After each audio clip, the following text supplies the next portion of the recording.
Madame Martine Vonner. Merci, Monsieur le Président.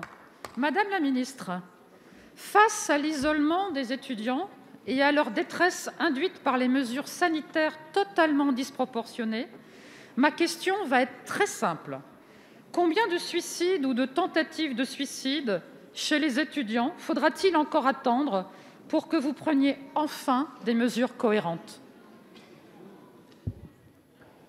Madame la ministre chargée de l'enseignement supérieur, de l'innovation et de la recherche, Madame Frédérique Vidal a la parole. Merci, Monsieur le Président, Mesdames et Messieurs les députés, Madame la députée Vonner.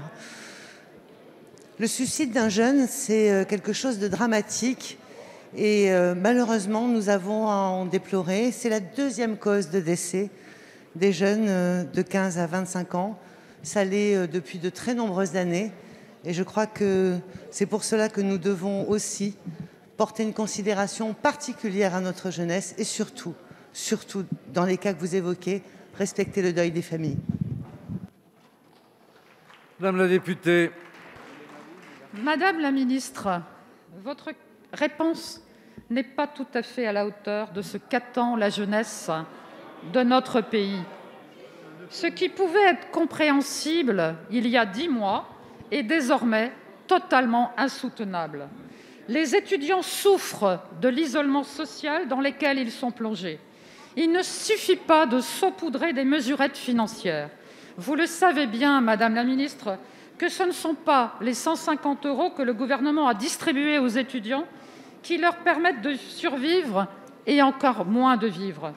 Nous, parlementaires, avons reçu la semaine dernière plus d'une centaine de témoignages d'étudiants en souffrance psychique. Madame la ministre, à une étudiante qui explique, je cite, « Nous n'allons plus à la fac puisque nous sommes en distanciel. Nous n'allons plus au cinéma, café, musée, liens sociaux, où jadis nous pouvions échanger, puisque l'on ne peut plus. Nous restons 24 heures sur 24, 7 jours sur 7, dans nos chambres universitaires, mesurant les mêmes dimensions qu'une cellule de prison. » Madame la ministre, que répondez-vous ?